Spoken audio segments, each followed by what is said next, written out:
Welcome back, ladies and gentlemen, to part 7 of a Let's Play Third Odyssey, beaten but not broken. Now, ladies and gentlemen, I'm actually really amazed by how many people seem to be watching this every day, and the amount of subscribers I've gained for it, which is, that really doesn't really matter as much as how much you guys seem to be enjoying it, which is obviously made me I'm actually quite happy about that. So we're going to be making these mid-parts 25 minutes at least, because you guys have asked it. Now, obviously, I would like to do longer parts. Mainly, I would love to do like half an hour parts, maybe longer, but due to the fact that obviously this is just a side thing, it's not as simple to just say, oh, I'll do really long videos. That's simple. It's not as simple as that. So hope you guys will be okay with 25 to 30 minutes ish, like probably 25 minutes. Yeah, pretty much going to be more than likely always 25, but I'll try and get a little bit longer than that. But we fulfilled the mission. Expand Alesia. We have been given a strong and viable country by those that came before us. It is time we expand upon our legacy and grow Alesia so that we may have a stronger and more influential country to our children. Oh, may leave a stronger. Yeah, there we go. So we can't actually do this one because we haven't completed True Nation, so we can do conquer new states, have grown at least by 5 states. So essentially, from now onwards, we need to own 5 new states. Pretty simple in comparison to a lot of things. Now, I don't exactly remember what we were going to do last part. I know we need to deal with some... Oh, right. I think we were going to attack these guys. Oh, were we attacking you? Don't remember. Oh, yeah. I'm not friends with you anymore. So if I attack you... fuck it. We'll attack these guys and see what... We'll attack these guys and see what happens. Wait. There's less people involved in this one. I'm going to go deal with these guys. So we're going to go attack these guys and take off them. And we're going to have to fight the Iroquois, but we'll do it on our own terms. Obviously we're going to do it on our own terms to begin with. But you get what I mean. Right, we want to take your capital. So let's confirm and do it. Fuck, they're actually going to get away from us. That's a little annoying. They got away with 1 day to spare. Little shits. So if we look at the amount of men, we're currently fighting near double our numbers. But once we get these sieges done, it shouldn't be a problem. I mean, to be fair, I don't expect them to do well fighting me anyway. So like, if they brought all their troops to bear among me, I wouldn't see them doing... I don't think they'd do well anyway. So we'll see what happens. I mean, I've never lost a war as Alesia, so let's not begin that now. That'd be a very depressing trend to set. So let's just have wins. Let's have constant winning, okay?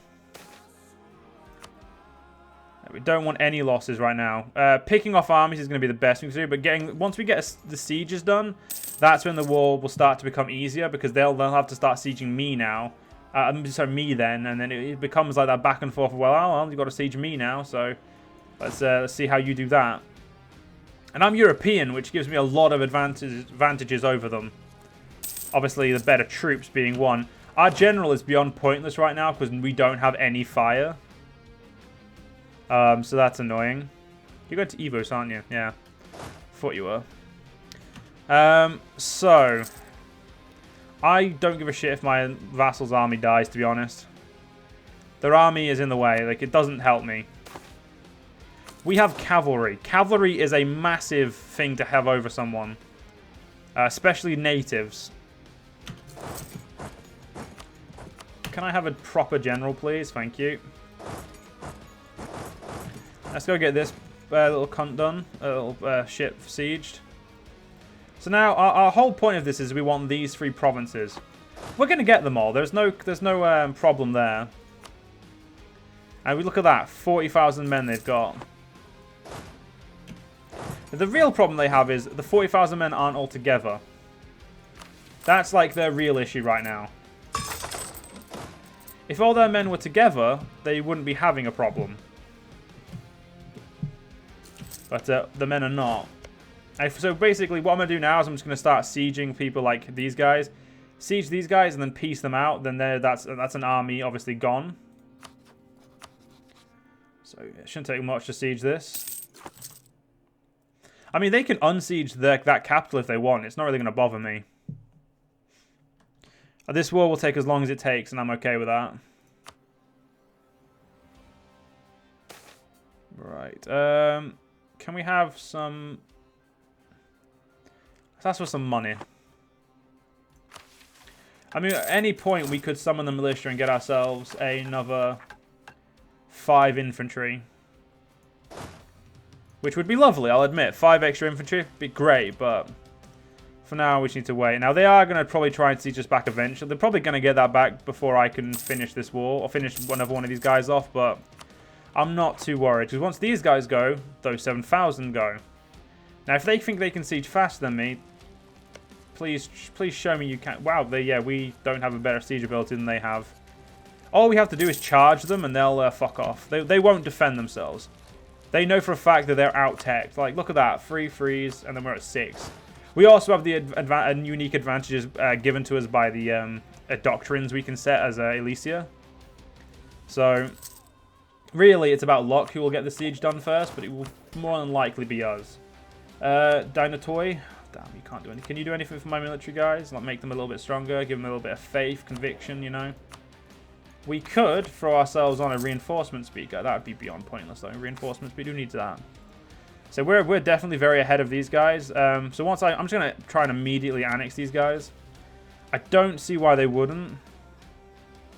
So we're going to drop at least 2,100 straight away. Yeah, we're probably not going to get them annexed straight away, but we'll do what we can. I mean, I'm not really worried about this war, to be honest, at all. In the war in the north, the hostilities between the Norse colonies have reached the breaking point, with war now being declared for the title of the true heir of Ericsson. So there's going to be quite a few events we get to read about going up there. As far as I remember, it's not an actual war, it's like an event war when you're not playing as them. So, yeah, we get to watch an event war, essentially.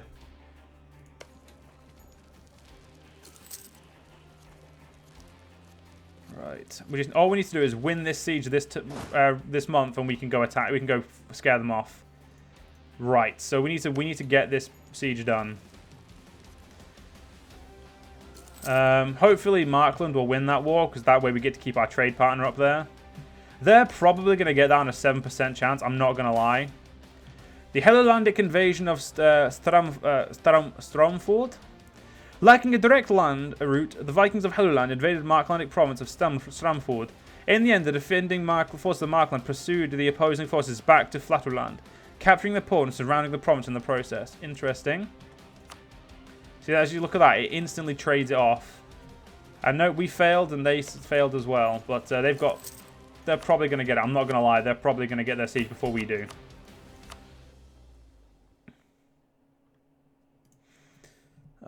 Okay, maybe not. If we can get it this month, we can run down there and... Yeah, okay, run.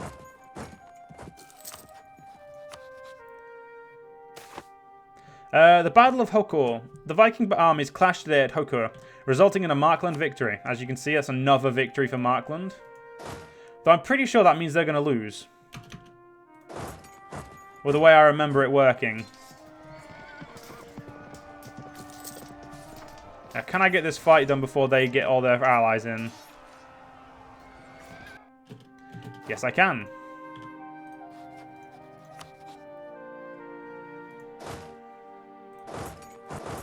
Right, I'll get these sieges back when I'm ready. Like, at the moment, they don't matter. Everyone still wants to be in this war. That's fine. Fall of Kalbadir. After almost a month of bloody siege warfare, Marklandic forces managed to overwhelm the defenders of Kalbadir and seize the city, thus ending the war in the north. What does this mean for us? It means that Markland, the badasses up there, and now our allies are doing a badass job. War in the north finished. With the war between the Norse colonies finished, we have now received a new proposition from the victors' merchants. They wish to establish a continuous trade program between our two nations. We'll continue our existing deal. I don't know. I don't think I've ever seen the guy I have allied with lose, if I'm honest. But, you know, you never know how shit works these days.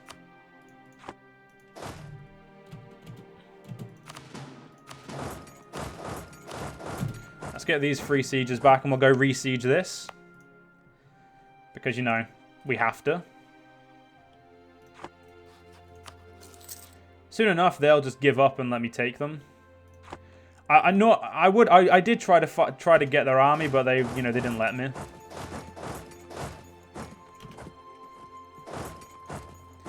If we're lucky, we'll get this siege back. I mean, must admit, this isn't the most efficient way to do this. Oh, yeah, you know what, well, fuck it. We'll just set up another colony then. Fuck you. That's growing, so I'm just going to set up another colony for now, which is going to cost... Oh, no, do not fucking do that. No, fuck, abandon. Jesus Christ, we could not afford that. We're already losing enough money as it is. Right, this is going to be a time of our country where we don't have much growth. That's all this is going to be. It has to be for now. To get these 3 provinces, we have to accept that. And to be honest, I already accepted it, so I'm not really worried. Can I have some money, please? Thank you very much. I would like this colony to be growing a little bit quicker, but if these guys are going to be like this, that's fine. I like how they're just stacking all their men now. Like, yeah, we're not going to go out individually now. That didn't work for us. So we've decided we're all just going to sit here this time and siege shit together. Come on, get it this month. Oh, you bugger. They're going to go siege my capital, which is fine because one of those army is the Piscawayers. So if we can get them out of the war beforehand, then I'm sorted. I don't know about charging that entire group with just this army, but I do not have a decent leader. Now I do. Well, I have a better one now.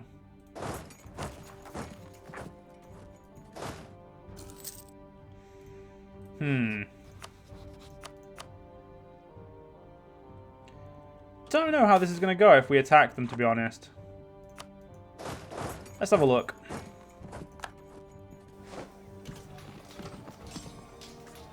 I feel like we're going to win because we've got much better tech than them, but, yeah, that was I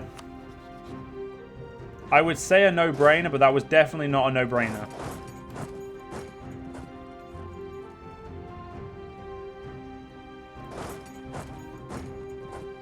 Please stop there.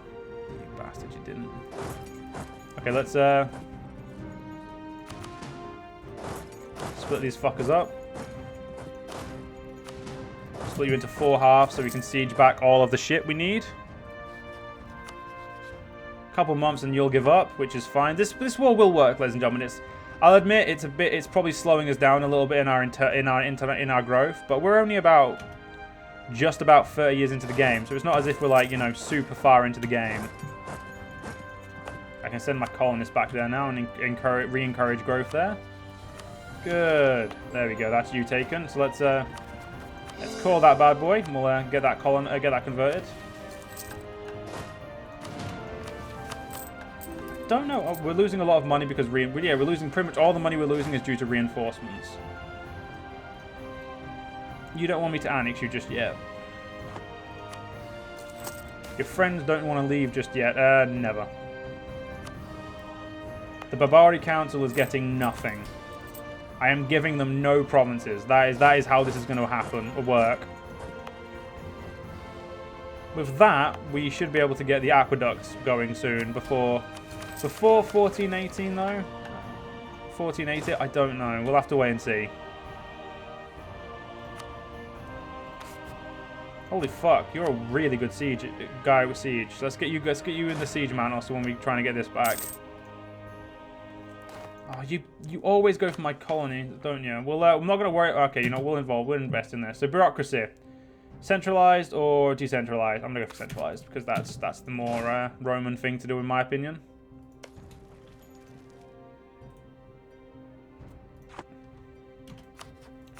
Do you want out, mate? Nope. Yeah, these guys really are not going to want out for a long time. So we're going to have to fight this war to the bitter end. Hey, feel free to see. Actually, no, fucking sieging. That's a pain in the ass because I don't think it just pauses my coring, which is already going to take long enough as it is. Right. Oh, they're rebels as well. They're not actually... Okay, so they'll give me one of the provinces. They just won't give me both of them. So we just need to figure out who's the weak link and go after them. The Iroquois could be the weak link, actually. That is it's very possible. I guess we'll just have to see. This war went way better in my head, but hey, sometimes it goes bad, sometimes it goes good. You can't really hold it to yourself. You just have to accept whatever happens. We have to really spam development ideas. I can give at this point in time, I can give a fuck about my tech. It's all about my ideas, and right now we have we're not following admin, which is what we should be doing. And can we follow that? In 75. The fertile valleys of Sires. Scouts and early colonizers have been told us that the province of Sires has a valley that contains moist, fertile soil. This will be most useful to the development of the population of Sires. So that's given us 3 extra development there. If we siege this, the Iroquois will want to leave, which is good.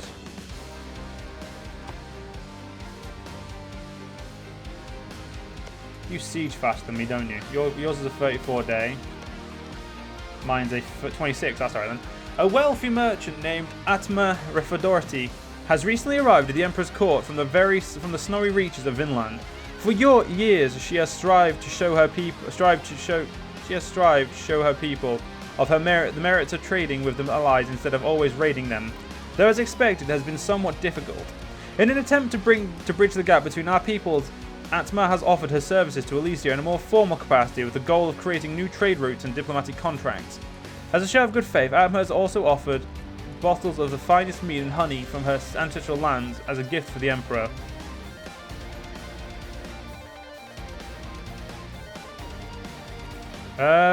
Goods produced, yeah. I must get my hands on more of that mead.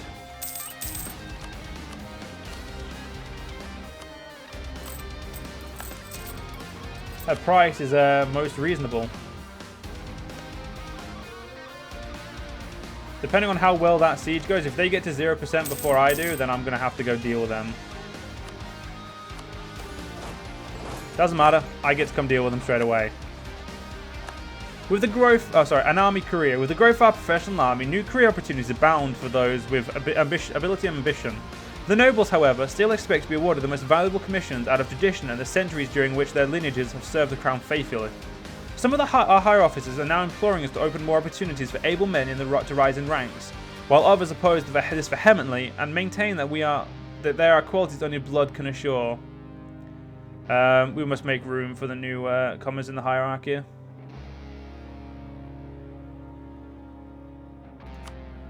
The Empori being, yeah, the trade faction. You still won't let me annex you. I'm coming for you, though. Don't worry, mate. I'm coming to annex you. It's all good. There's only 1 hour left in this war, and this war has taken me 4 years because of the fact that how bad we are at sieging, which is to be expected, to be fair.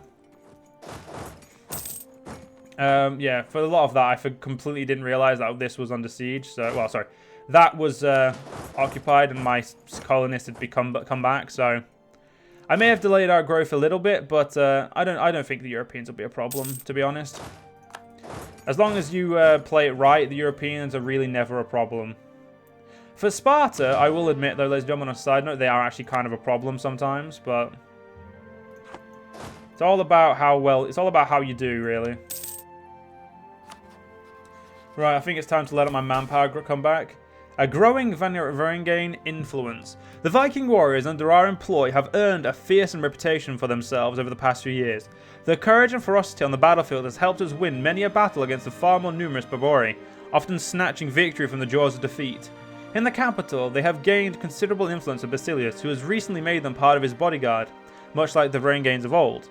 This has caused a stir among the Dinotoi of Neo-Constantinopolis, who are wary of having these barbarian foreigners so close to the ear of the Basilius. Whether the concerns of the nobility will be validated or not is yet to be seen. But there is little doubt that the power of the so-called Varangians will continue to grow if left unchecked. That is true. That is true. They will probably grow and probably be a pain in my ass, but you know. Hey, Vinland has been formed. Vinland is an Althing, which is like a type of republic. Now they're going to be colonizing quite a bit now as well, which is going to be a pain in my backside, but hey, if they want to try and colonize, that's up to them, innit? If they want to do it, I'm more than willing to let them. Good boy. Right, so there we go. We took all the provinces we wanted to. Comment cited. Go fuck yourself is essentially the answer we gave to that. We're rooting out corruption. We've got state advisor, colony. Oh, bollocks. We're not making enough money now. Let's turn off our fort. There we go. Okay, we know that now. Know of that province. Good. So these are going to be our next couple of colonies because that's how we work. We colonize next to us. We don't colonize inland just yet. Though, if you want the aqueducts quickly, you do have to colonize inland. I should probably state that. The Atlantic Island. Oh, I love this part. With our new policies to encourage exploration of the world, some of our explorers reported spotting a small island in the Atlantic in their seemingly futile quest eastwards. This has certainly encouraged our explorers to continue exploring even further east, to no avail at this time. So they suggested investigating the possibility of forward outposts there to increase the range of our vessels. Seems like a lonely place. But it's not. It's Crater Minor, which we'll not talk about until, you know, the mission itself. I'm gonna go destroy these rebels. The shipwrecked survivors. One of our ship captains came in contact with a familiar-looking people on an island in the Atlantic. From the stories he gathered from these people, it would seem that they used to be part of a great expedition and were stranded after a strong storm. Needless to say, everyone in Elysia knows the stories of our past, and news spread quickly that the lost were found. A glorious day for our people. Prepare a ship. I wish to meet them.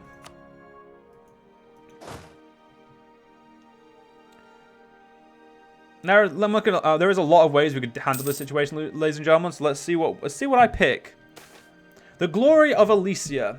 As soon as your ships land on the island, the people of Laphanopolis, the stranded city, the lost city, gather around and greet you with great joy. Most seem somewhat malnourished, but none of them are in too bad a shape.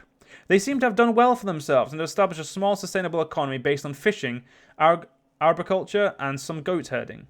When they notice the strange signs and behaviors of our priests, it becomes apparent that they are Christians and very surprised by our strange new religion. Distrust spreads between our party and the locals, and you wonder what you should do. We could return later in full glory and convince them of our legitimacy, making them renounce their false gods.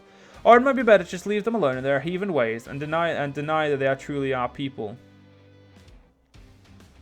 We're going to convince them of the power and glory of Elysia and our gods, and make them an exeat. We will lose 250 ducats. So we're going to be in debt for a bit. I mean, I'm okay with that, because these guys are now my vassal.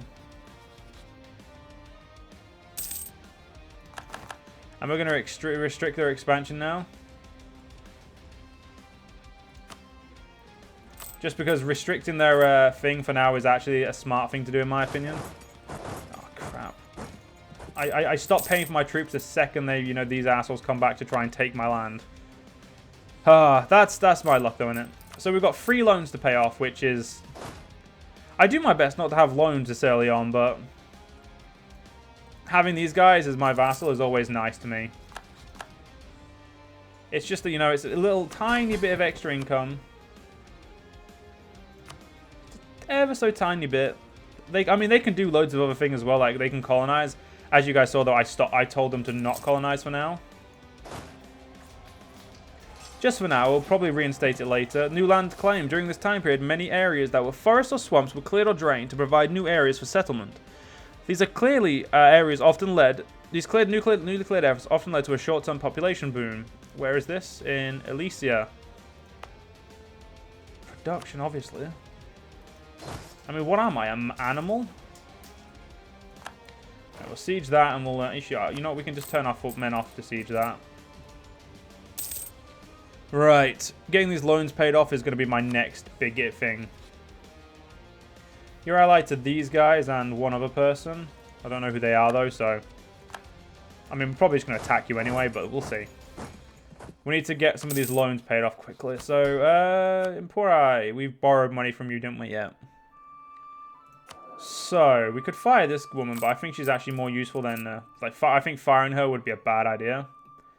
We're paying quite a lot of interest. Rooting out corruption is something we're doing because of the overextension. So, eventually, obviously, we'll need to convert these guys as well, which is going to cost us quite a lot of money.